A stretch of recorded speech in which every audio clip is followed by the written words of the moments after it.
Dear viewers, you are warmly welcome in this lecture. Kindly subscribe this channel and also press the bell icon below so that you could be notified about any new video from Biology Guardian. Thank you.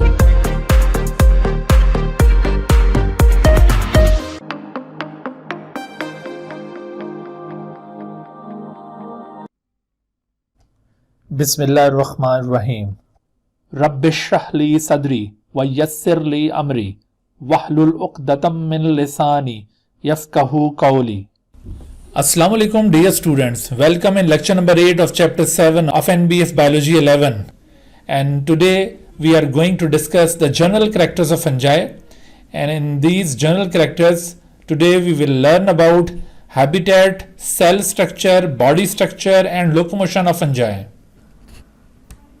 Student, इस chapter के पिछले lecture में हमने taxonomic status of fungi के बारे में detail के साथ बात की थी और हमने देखा था कि फंजाई को एक सेपरेट किंगडम में क्यों होना चाहिए और डिफरेंट ग्रुप ऑफ ऑर्गेनिजम्स के साथ फंजाई की रिलेशनशिप को कंपेयर किया था। तो उसके बाद इसी जनरल करैक्टर्स ऑफ फंजाई वाले टॉपिक को आगे बढ़ाते हुए हम मज़ीद कुछ जनरल करैक्टर्स के बारे में आज बात करेंगे। तो आज के इस लेक्चर में हम habitat, cell structure, body structure और लोकोमोशन को कवर करने की कोशिश करते हैं और इसके अलावा जो रिमेनिंग जनरल करैक्टर्स होंगे वो फिर हम आइंदा आने वाले लेक्चर्स के अंदर कवर करेंगे। तो जनरल करैक्टर्स में उसके बाद हमने डिस्कस करना है फंजाई की हैबिटेट ऑफ फंजाई। हैबिटेट का मतलब है प्लेस ऑफ लिविंग या फिर आप इसको अकरेंस भी कह सकते हैं, यानी फंजाई कहाँ पाए जाते हैं नेचर के अंदर, ये कहाँ मिलेंगे। सो दरअसल फंजाई ये ज़्यादातर तो मॉइस्ट प्लेसेस के ऊपर ज़्यादा आपको नज़र आएंगे क्योंकि इनको ग्रो करने के लिए थोड़ा सा मॉइस्चर इनको चाहिए होता है, लेकिन बहुत ज़्यादा मॉइस्चर डिपेंडेंट नहीं होते ये, ठीक है। Generally found in moist places, generally found in moist places. लेकिन इसका ये मतलब नहीं है कि ये ड्राई कंडीशंस को टॉलरेट नहीं कर सकते। मॉइस्ट कंडीशंस में ये मौजूद तो होते हैं, लेकिन ये ड्राई हैबिटेट्स के ऊपर भी वेल एडाप्टिव होते हैं। इनके अंदर कुछ ऐसे फीचर्स हैं जो इनको लैंड के ऊपर बहुत ज़्यादा एडाप्टिव बना देते हैं। So generally found in moist conditions, लेकिन इसके अलावा आप इनकी जो हैबिटेट उसकी रेंज बहुत वसी देखेंगे। They are found in wide range of habitats, found in wide range of habitats. तो वो वाइड रेंज ऑफ हैबिटेट्स क्या होंगी? तो वो वाइड रेंज ऑफ हैबिटेट्स ये होती हैं कि ये ना सिर्फ वाटर के अंदर मौजूद हैं, यानी जहां पर भी इनको ऑर्गेनिक मैटर मिल गया ना वहां पर ये मौजूद होंगे, क्योंकि ये डेड ऑर्गेनिक मैटर को डीकम्पोज करते हैं, रिसाइकलर्स होते हैं। तो इस वजह से wherever dead organic matter is present, found in wide range of habitat में आप यहाँ पर जस्टिफाई कर सकते हैं कि किस तरह की हैबिटेट, कि wherever dead organic matter is present, dead organic matter. बेशक वो डेड ऑर्गेनिक मैटर बहुत कम ही क्यों ना हो, तो डेड ऑर्गेनिक मैटर जहां होगा वहां पर ये ग्रो करना शुरू कर देंगे। मिसाल के तौर पर जैसे ये बहुत वाइड रेंज ऑफ हैबिटेट्स, ये बहुत वाइड रेंज ऑफ पीएच पर पाए जाते हैं। ये पीएच को टॉलरेट कर सकते हैं, they can tolerate wide range of pH. तो ये ऐसा नहीं है कि कोई एसिडिक प्लेस हो तो वहां पर पाए जाएंगे, ऐसा भी नहीं है कि कोई बहुत ज़्यादा अल्कलाइन प्लेस है तो वहाँ पर ही पाए जाएंगे। दे कैन टॉलरेट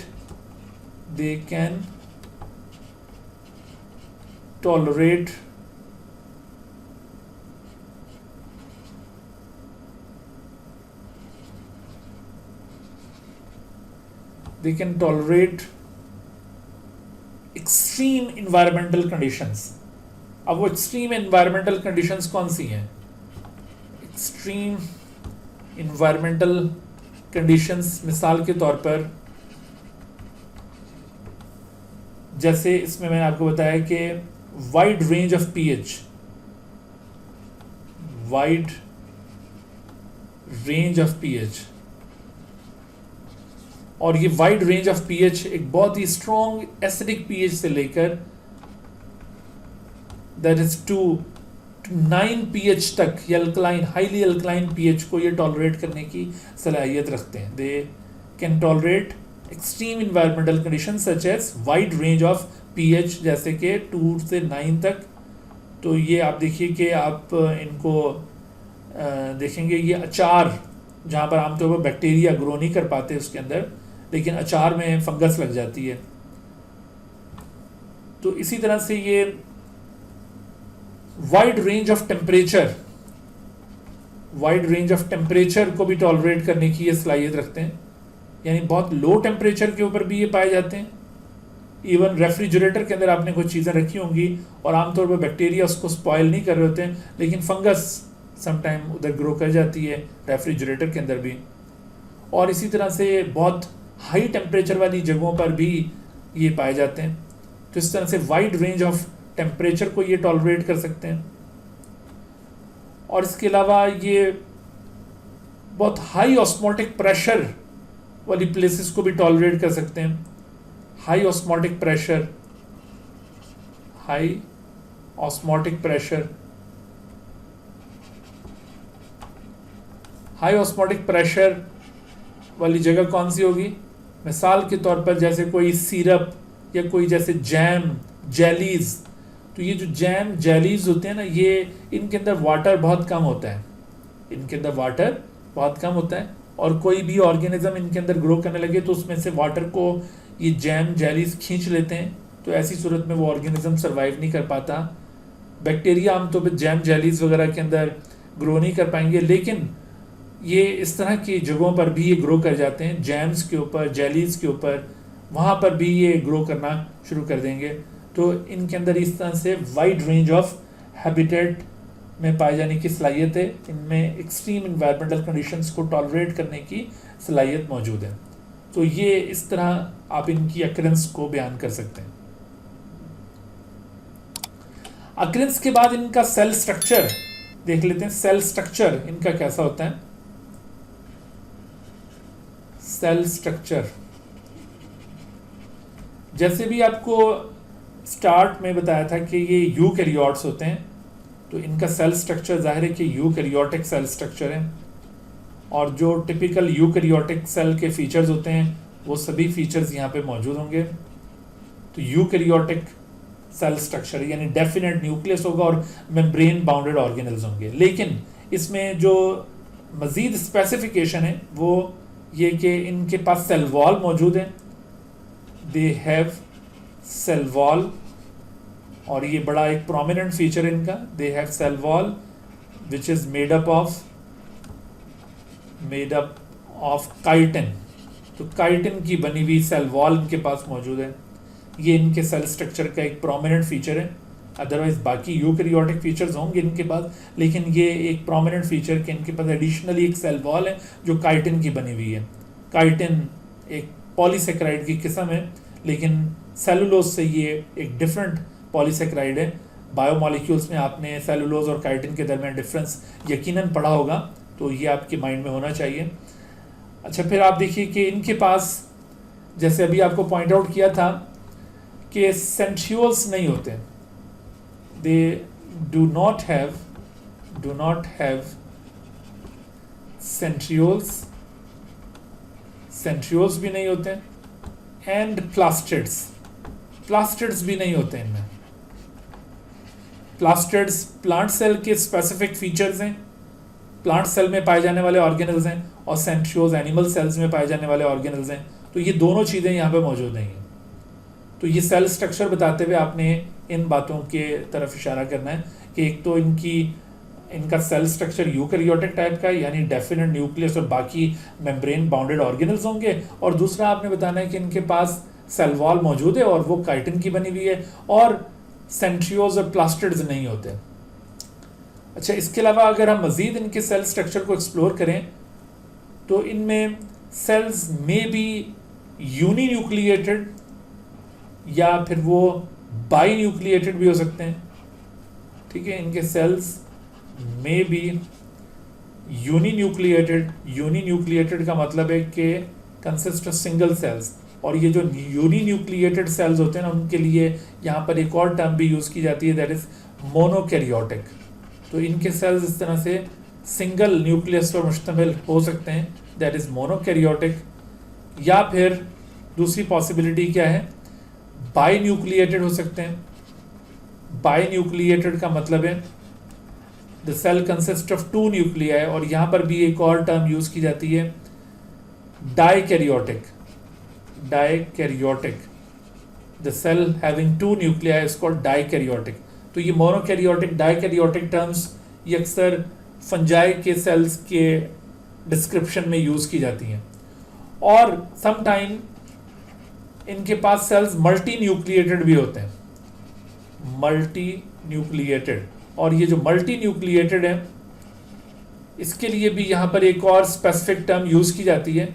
मल्टी न्यूक्लिएटेड को सिनोसिटिक सेल भी कहा जाता है, ओ साइलेंट होगा यहाँ पर, coenocytic. So such multi nucleated cells are also called coenocytic. तो आपने देखा कि यहाँ पर ये सेल वॉल का मौजूद होना, और वो भी काइटिन की बनी हुई सेल वॉल का मौजूद होना, सेंट्रियोज और प्लास्टिड्स का एब्सेंट होना, और फिर इनके सेल्स में ये तीनों तरह की सिचुएशंस का पाया जाना कि कभी कुछ सेल्स सिंगल न्यूक्लियस पर मुश्तमिल हो सकते हैं, मोनोकैरियोटिक, और बाद सेल्स दो न्यूक्लियाई पर मुश्तमिल होंगे, और बाद सेल्स मल्टीपल न्यूक्लियाई पर मुश्तमिल होंगे। तो ये बहरहाल इसके ऊपर हम अभी बात करेंगे कि ये किस स्टेज पर यूनी न्यूक्लिएटेड होते हैं, किस स्टेज पर बाई न्यूक्लिएटेड, और किस स्टेज पर ये मल्टी न्यूक्लिएटेड होंगे, या किस किस फंगस में ये इस तरह की सिचुएशंस पाई जाती हैं। ये भी आगे डिटेल में हम इसमें जाएंगे। बहरहाल आप सेल स्ट्रक्चर बताते हुए सिर्फ इतना बताएंगे, लेकिन यहाँ पर सेल स्ट्रक्चर बताते हुए आप अगेन इस फीचर का जिक्र करेंगे जो अभी आपको यूनिक फीचर्स के तौर पर भी पॉइंट आउट किया था, और वो था न्यूक्लियर माइटोसिस। तो यहाँ पर सेल स्ट्रक्चर एक्सप्लेन करते हुए न्यूक्लियर माइटोसिस का जिक्र ज़रूर करना आपने। न्यूक्लियर माइटोसिस यानी इनके सेल का एक ख़ास फीचर है कि इनमें ये with in the nuclear membrane spindle fibres arrange होकर माइटोटिक अपरेटस बनाते हैं, और उससे फिर सेल यानी न्यूक्लियस डिवाइड करता है। तो ये न्यूक्लियर माइटोसिस ये भी सेल स्ट्रक्चर से रेलिवेंट एक पॉइंट होगा। सो ये था सेल स्ट्रक्चर ऑफ फंजाई। अच्छा, उसके बाद हम बात कर लेते हैं body structure, size and body structure of the fungi. Size and body structure of fungi.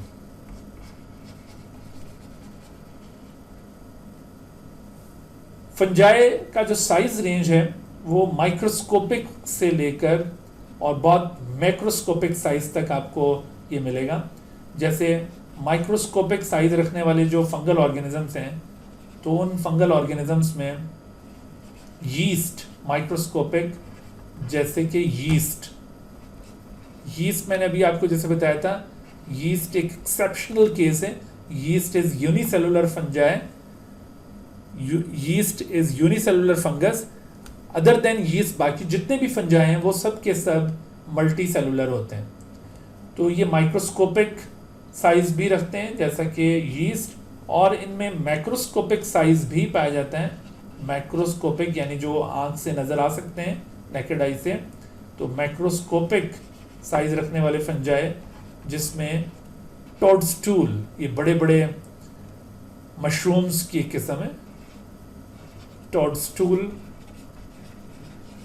और इसके अलावा इन टोडस्टूल के अलावा बास फंजाई की जो बॉडी है वो ग्राउंड के ऊपर हॉरिजॉन्टली ग्रो करती जाती है, और अगर उसको सफिशेंट न्यूट्रिएंट्स मिलते रहें तो वो बहुत बड़े एरिया के ऊपर फैल जाती है। जैसे एक एग्जांपल है यहाँ पर आर्मिलेरिया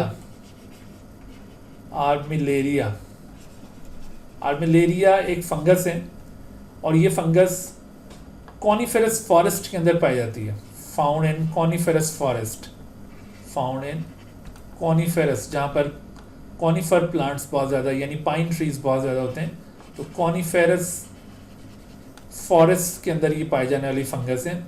और इस फंगस को अगर सफिशिएंट न्यूट्रिएंट्स मिलें तो it can grow up to 15 hectares. इसकी जो बॉडी है it can grow up to 15 hectares, 15 hectares तक ये ग्रो करने की सलाहियत रखती है इनकी बॉडी। और 1 हेक्टर 10,000 स्क्वायर मीटर का 1 हेक्टर होता है। 1 hectare is equal to 10,000 square metre. तो 10,000 स्क्वायर मीटर का 1 हेक्टर है और 15 हेक्टर्स तक इनकी बॉडी ग्रो कर सकती है। तो आप देखें इस लिहाज से तो दुनिया के ये लार्जेस्ट ऑर्गेनिज्म बन जाते हैं। तो ये आर्मिलेरिया एक एग्जांपल आपने ये याद रखनी है। अदरवाइज बहुत सारे फंजाई जैसे मशरूम्स वगैरह वो मैक्रोस्कोपिक हैं और जबकि यहाँ पर माइक्रोस्कोपिक साइज भी पाया जाता है। तो ये तो हो गया इसका साइज। लेकिन as far as the body structure of fungi is concerned, तो याद रखिए कि the body of the fungi is called mycelium. Fungi की बॉडी को डिस्क्राइब करने के लिए हम एक टर्म यूज करते हैं माइसीलियम। माइसीलियम सिंगुलर वर्ड है और माइसीलिया प्लूरल वर्ड होगा इसका, माइसीलिया। तो माइसीलियम क्या चीज है? Mycelium is the body of the fungi. Mycelium is the body of the fungus. Fungal body को दरअसल माइसीलियम कहा जाता है। This is fungal body. और ये जो फंगल बॉडी है ये दरअसल एक नेटवर्क है थ्रेड लाइक स्ट्रक्चर्स का। इसको आप कैसे डिफाइन करेंगे कि this is a network of thread like structures. This is a network of fine thread like structures.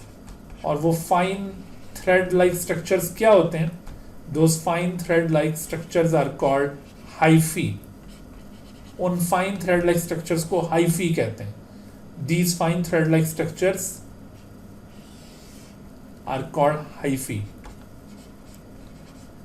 Again, hyphae word plural है और इसका singular होता है hypha. Singular क्या है इसका? hypha. ये बायोलॉजी के अंदर बहुत सारे अल्फाज इस तरह के यूज होते हैं जिनका सिंगुलर और प्लूरल ये आम जो इंग्लिश का असूल होता है उसके मुताबिक नहीं होता इनका सिंगुलर और प्लूरल, तो थोड़ा सा डिफरेंट होता है। इस वजह से अक्सर वर्ड्स में ये कन्फ्यूजन रहती है कि ये सिंगुलर है या प्लूरल है। तो बहरहाल समटाइम एमसीक्यूज में इस तरह की बात भी पूछ ली जाती है कि ये वर्ड सिंगुलर है या प्लूरल। तो being the student of biology आपको ये ज़रूर इल्म में होना चाहिए जो आप वर्ड्स पढ़ रहे हैं बायोलॉजी से रिलेटेड वर्ड्स, तो उनमें कौन सा वर्ड सिंगुलर और कौन सा प्लूरल है। तो हाइफी प्लूरल वर्ड और इसका सिंगुलर हाइफा। अच्छा, तो ये hyphae fine thread like structures होते हैं और in fine thread like structures के नेटवर्क को दरअसल माइसीलियम कहा जाता है। तो body of the fungi that is called mycelium is a network of fine thread like structures called hyphae. तो ये इस तरह से ये हाइफी एक नेटवर्क फॉर्म कर रहे होते हैं। इसमें बहुत सारी ब्रांचेस होंगी। आमतौर पर इसको देखने में आपको ये ऐसे नेटवर्क नज़र आएगा। अगर इवन आप इसको माइक्रोस्कोप में भी देखें तो आपको ये बहुत ही डेंस नेटवर्क नज़र आएगा इन हाइफी का, और इसमें हाइफी बिल्कुल उलझे हुए दिखाई देंगे। और अगर आप इनको मज़ीद मैग्नीफाई करके देखें तो फिर आप इनकी कोई ख़ास तरतीब देख सकते हैं। अदरवाइज़ ये इस तरह से आपको एक ख़ास नेटवर्क की शक्ल में दिखाई देगा।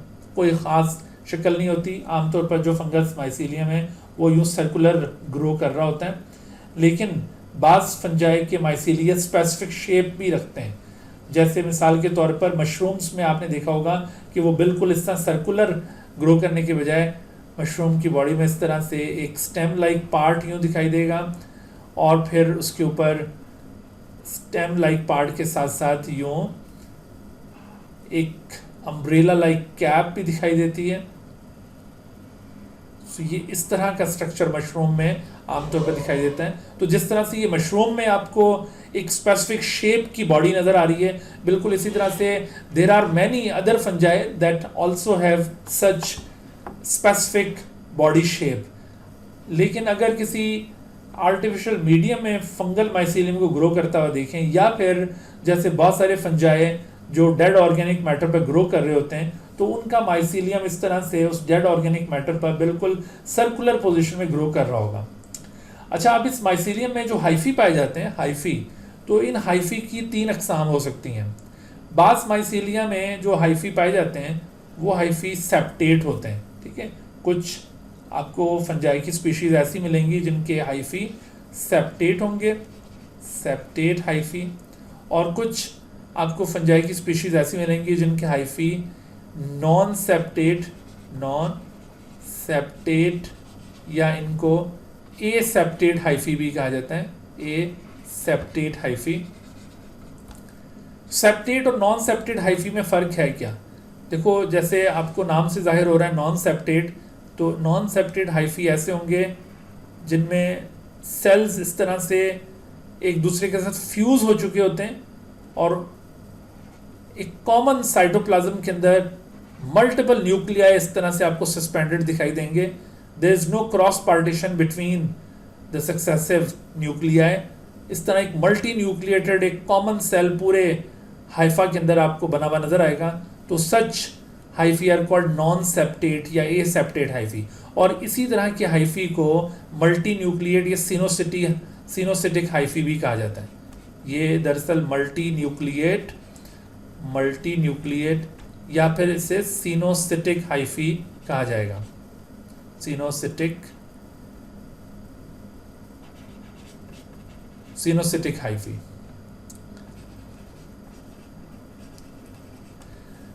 अच्छा, दूसरी तरफ ये सेप्टेट हाइफी, फर्दर इसकी 2 अकसाम हो सकती हैं। सेप्टेट हाइफी में कुछ स्पीशीज में, बल्कि किसी एक स्पीशी में भी different stages in the life cycle में आपको ये 2 किस्म के हाइफी यहाँ पे नज़र आएंगे।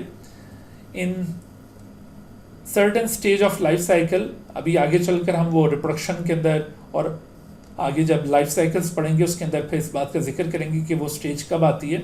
तो एक ख़ास स्टेज पर, लाइफ साइकिल की ख़ास स्टेज पर यहाँ पर जो सेप्टेट हाइफी मौजूद होंगे, उन सेप्टेट हाइफी में पाए जाने वाले सेल्स सिंगल न्यूक्लियस कंटेन करते होंगे। इस तरह से आप देख रहे हैं कि सिंगल न्यूक्लियस पर मुश्तमिल सेल्स एक दूसरे से क्रॉस पार्टीशंस के जरिए सेपरेटेड हैं और इस तरह एक लीनियर रो की शक्ल में मौजूद हैं। तो such hyphae are septate hyphae, लेकिन चूंकि इनके सेल्स के अंदर सिंगल न्यूक्लियस है, इस वजह से इन हाइफी को मोनोकैरियोटिक हाइफी कहा जाएगा।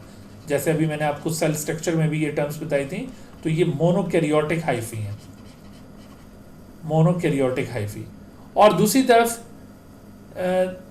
लाइफ साइकिल की किसी और स्टेज में, उसी स्पीशी में आपको लाइफ साइकिल की किसी और स्टेज में इस तरह से दिखाई देगा कि इनमें उसी तरह से सेल्स मौजूद हैं, क्रॉस पार्टीशंस पाई जाती हैं, लेकिन हर एक सेल के अंदर अब की दफ़ा एक न्यूक्लियस होने के बजाय 2 न्यूक्लियाई यहाँ पर नज़र आएंगे, 2 न्यूक्लियाई। और इस तरह के हाइफी को डाइकैरियोटिक हाइफी कहा जाएगा। यहाँ पर आप देख रहे हैं कि each cell contains 2 nuclei. So such hyphae are called dikaryotic hyphae, dikaryotic।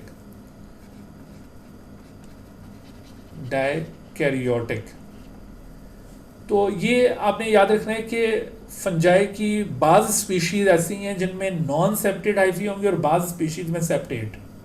ऐसा नहीं है कि किसी एक स्पीशी के माइसीलियम में कुछ हाइफी नॉन सेप्टेड और कुछ सेप्टेड हो, ऐसे नहीं है। ये नॉन सेप्टेड हाइफी रखने वाली स्पीशीज अलग हैं और सेप्टेड हाइफी रखने वाली स्पीशीज अलग हैं। हाँ, जो सेप्टेड हाइफी रखने वाली स्पीशीज हैं उनमें आपको ये दोनों फॉर्म्स नजर आएंगी। उनकी लाइफ साइकिल के किसी एक हिस्से में वो मोनोकैरियोटिक हाइफी पर मुश्तमिल माइसीलियम शो करती हैं और लाइफ साइकिल के किसी दूसरे हिस्से में इन स्पीशीज में डाइकैरियोटिक हाइफी पर मुश्तमिल माइसीलियम वजूद में आएगा। तो ये जो मोनोकैरियोटिक हाइफी पर मुश्तमिल माइसीलियम होता है, इस माइसीलियम को कहते हैं primary mycelium.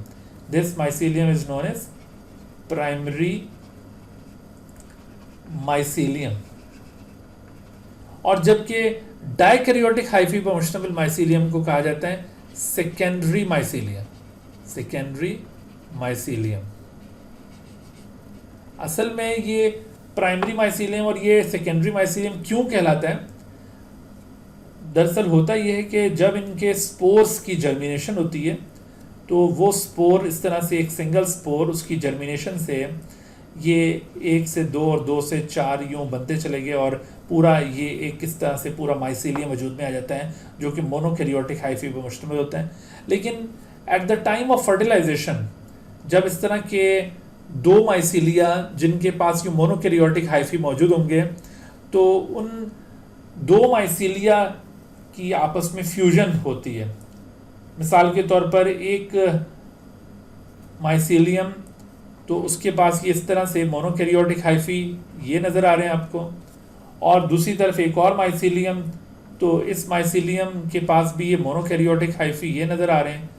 But at certain stage ये दोनों माइसीलिया फ्यूज टुगेदर, लेकिन यहाँ पर जो फ्यूजन है वो इनकम्प्लीट रहती है और इस इनकम्प्लीट फ्यूजन के नतीजे में यहाँ पर इनका साइटोप्लाज्म तो फ्यूज़ हो जाता है लेकिन इनके न्यूक्लियाई आपस में फ्यूज़ नहीं होते हैं। ठीक है, अब आप देखिए कि जैसे आपको यहाँ पर डायग्राम में शो किया जा रहा है कि इनका साइटोप्लाज्म फ्यूज़ हो गया।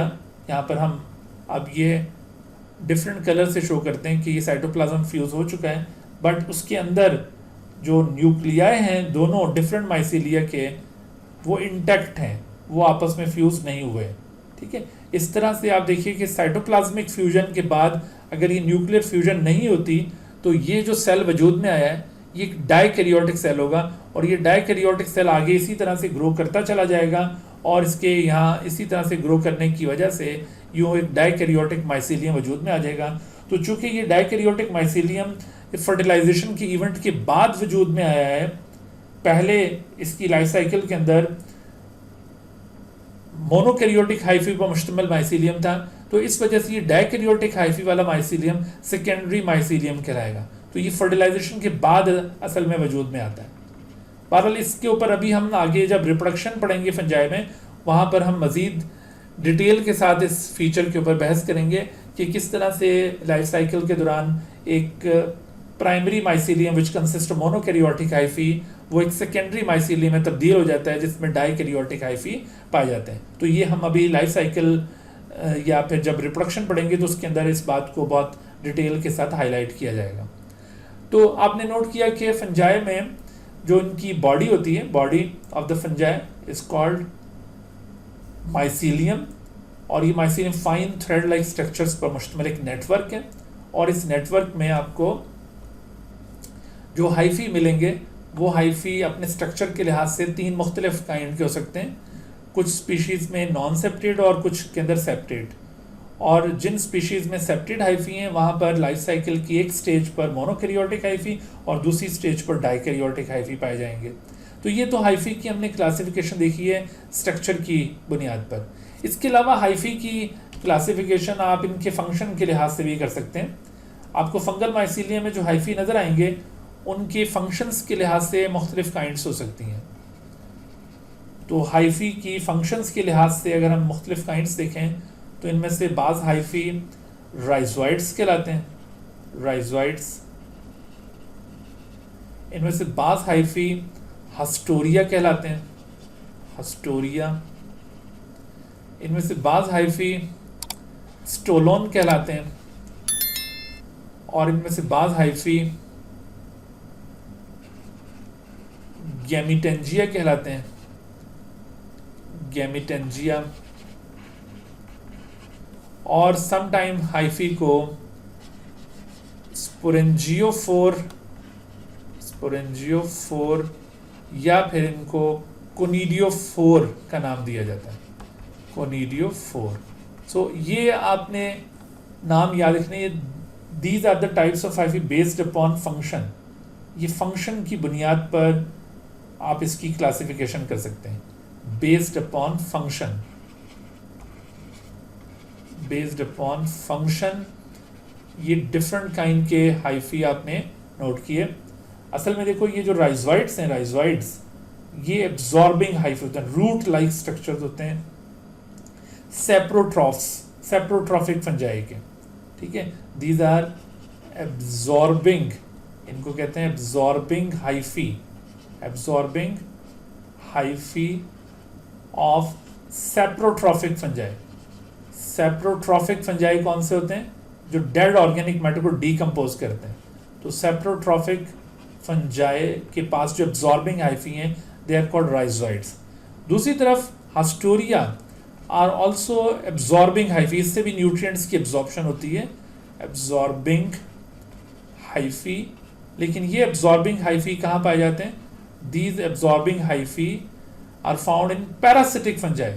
These are absorbing hyphae of parasitic fungi, क्योंकि बहुत सारे फंजाई पैरासिटिक इन नेचर भी होते हैं जो दूसरे ऑर्गेनिजम्स में डिजीज कॉज करते हैं। तो पैरासिटिक फंजाई के पास haustoria are present for the absorption of nutrients. Stolon hyphae ये हॉरिजॉन्टली ग्रोइंग हाइफी होते हैं, यानी बॉडी को एक्सपैंड करने में ये इंपॉर्टेंट रोल प्ले करते हैं। इनको ग्रोथ हाइफी कह सकते हैं, जो बॉडी की ग्रोथ में इन्वॉल्व हैं, ग्रोथ हाइफी, या फिर इनको आप हॉरिजॉन्टली ग्रोइंग हाइफी कहते हैं, horizontally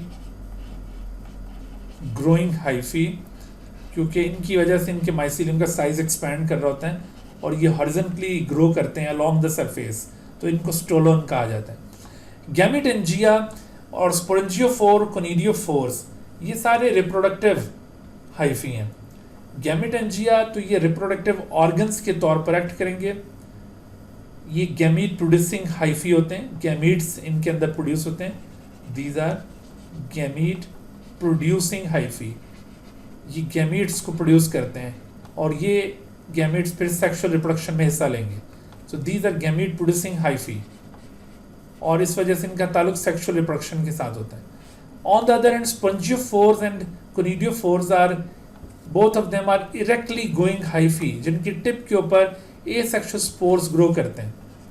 both are erectly growing hyphae, ये दोनों इरेक्टली ग्रोइंग हाइफी हैं। ये हमेशा ऊपर की तरफ इरेक्ट ग्रो करते हैं, इरेक्टली ग्रोइंग हाइफी। और ये इरेक्टली ग्रोइंग हाइफी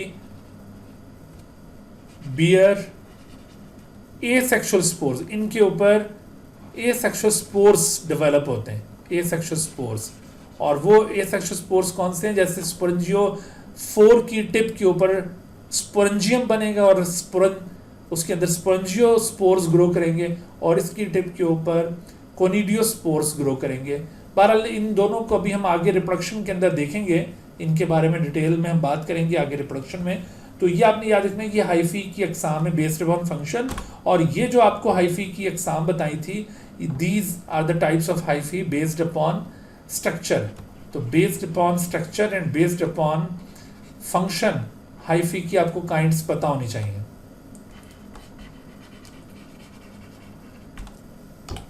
अच्छा, फंजाई की बॉडी जो है उसको आमतौर पर थैलॉइड बॉडी कहा जाता है। फंगल माइसीलियम, इसको आमतौर पर थैलस कहा जाता है, फंगल माइसीलियम, क्योंकि ये प्लांट की तरह एक नॉन मोटाइल बॉडी है। जैसे प्लांट की बॉडी नॉन मोटाइल होती है, और मैंने अभी आपको बताया था कि बहुत अरसे तक इनको प्लांट के साथ ही क्लासीफाई किया जाता रहा था। तो एक ऐसी प्लांट बॉडी जो रूट, स्टेम और लीफ में डिफरेंशिएट ना हो ना, उसे कहते हैं थैलस। तो fungal mycelium is thalloid body, thallus like body. Thalloid का मतलब क्या है? Thallus like. और थैलस किसे कहते हैं? थैलस आपको अल्जी के केस में बताया था, थैलस लाइक। तो थैलस कहते हैं a plant body which can not be differentiated into root, stem and leaf. A body which cannot be differentiated into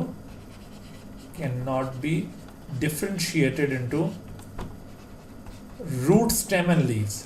ठीक है, जिसके अंदर आप रूट, स्टेम एंड लीव्स के बारे में सही तौर पर डिफरेंशिएट ना कर पाए, तो इस तरह की प्लांट बॉडी को थैलस कहा जाता है।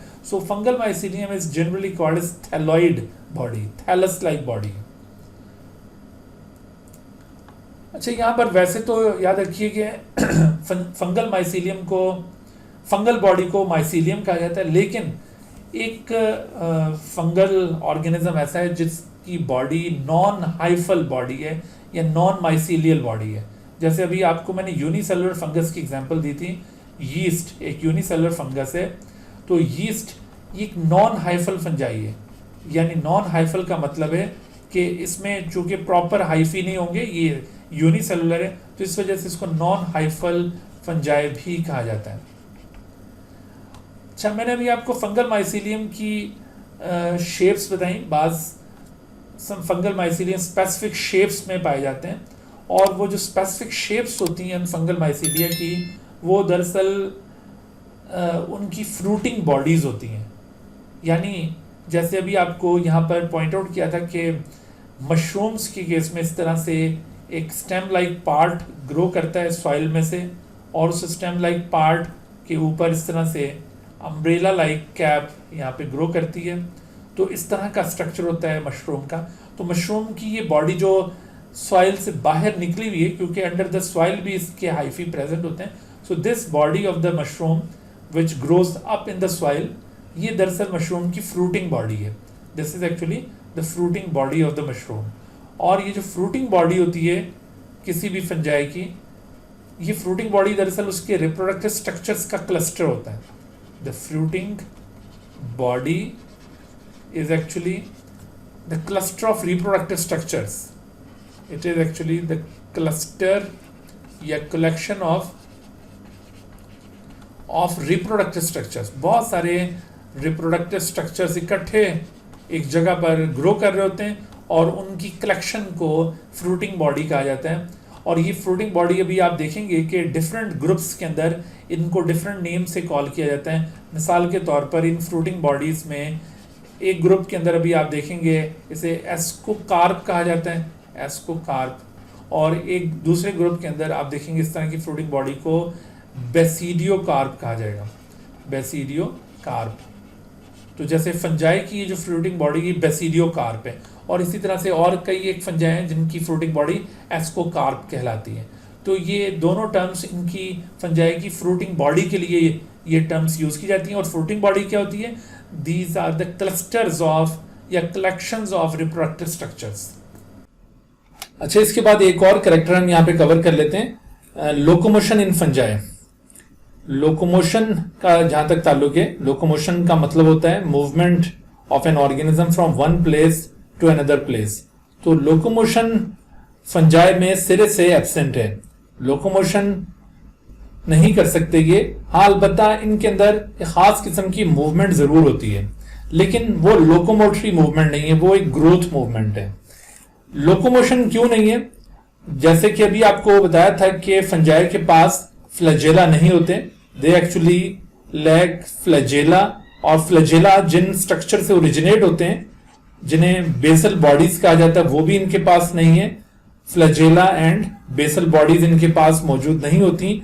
तो इस वजह से फंजाई में किसी भी स्टेज पर कोई फ्लैजिलेटेड सेल नहीं बनता, और फंजाई इसी वजह से फंजाई का कोई भी सेल, इवन चाहे वो गैमीट्स ही क्यों ना हो, तो वो भी लोकोमोटरी मूवमेंट परफॉर्म नहीं करते, एक जगह से दूसरी जगह पर मूव नहीं कर सकते। लेकिन फंजाई में ग्रोथ मूवमेंट्स पाई जाती हैं। यानी अगर किसी फंगल माइसीलियम को किसी एक साइड से ज्यादा न्यूट्रिशन मिले, तो ये फंगल माइसीलियम उस न्यूट्रिशन वाली जगह की तरफ ज्यादा ग्रो करना शुरू कर देगा। जैसे अभी बताया था कि ये फंगल माइसीलियम इस तरह से एक नेटवर्क ऑफ हाइफी है। तो अगर किसी मीडियम में ये फंगल माइसीलियम ग्रो कर रहा है, और अगर ये न्यूट्रिएंट्स इस डायरेक्शन में ज्यादा हैं, तो ऐसी सूरत में फंगल माइसीलियम की ग्रोथ इस साइड पर ज्यादा होगी। और अगर न्यूट्रिएंट्स इसको इस साइड से ज्यादा मिल रहे हो, तो ये फंगल माइसीलियम इस साइड पर ज्यादा ग्रो करेगा। तो इस तरह से ये टुवर्ड्स न्यूट्रिएंट्स इसकी जो ग्रोथ हो रही है फंगल माइसीलियम की, इसको एक किस्म की मूवमेंट कंसिडर किया जाता है, but this is a kind of growth movement. ये ग्रोथ मूवमेंट की एक किस्म है, और इस तरह की ग्रोथ मूवमेंट्स आमतौर पर प्लांट्स में पाई जाती हैं। तो ये ग्रोथ मूवमेंट की एक ऐसी किस्म है जिसमें किसी एक्सटर्नल स्टिमुलस के टुवर्ड्स ये ग्रो करके मूवमेंट शो कर रहे हैं। इसमें देखिए जैसे आपको यहाँ पे शो किया जा रहा है कि इस ग्रोथ मूवमेंट में जो एक्सटर्नल स्टिमुलस है वो केमिकल स्टिमुलस है। ये जैसे न्यूट्रिएंट्स आपको बताएं कि जिस साइड पर न्यूट्रिएंट्स ज्यादा होंगे उस साइड पर ये फंगल माइसीलियम ज्यादा ग्रो करेगा, तो न्यूट्रिएंट जाहिर है कि कोई केमिकल स्टिमुलस है। तो चूंकि ये किसी एक्सटर्नल स्टिमुलस के रिस्पॉन्स में मूवमेंट है, और वो एक्सटर्नल स्टिमुलस कोई केमिकल स्टिमुलस है, तो इस वजह से इस मूवमेंट को कीमोट्रोपिक टाइप ऑफ मूवमेंट कहा जाता है। ये ग्रोथ मूवमेंट बेसिकली कीमोट्रोपिक मूवमेंट कहलाती है। याद रखिए कीमोटैक्टिक नहीं है, ये कीमोट्रोपिक मूवमेंट है। जिस तरह से हाई प्लांट्स के अंदर पाई जाती है मूवमेंट कीमोट्रोपिक मूवमेंट, या अदर काइंड ऑफ ट्रोपिज्म आपको हाई प्लांट्स में मिलेंगे, तो ये कीमोट्रोपिक मूवमेंट आपको यहां पर इन फंजाई के माइसीलिया के अंदर नजर आएगी। तो इसे कीमोट्रोपिक मूवमेंट भी कहा जाता है, या फिर इसको आप सिंपली कीमोट्रोपिज्म भी कह सकते हैं। कीमोट्रोपिज्म को कैसे डिफाइन करेंगे? What is chemotropism? तो chemotropism is it is the kind of growth movement in response to the external stimulus, and in this type of movement the fungal mycelium grows towards the nutrients. Since the nutrient is a chemical stimulus, therefore it is called chemotropism. तो इस तरह से आप इसको chemotropism को define कर सकते हैं। ठीक हो गया।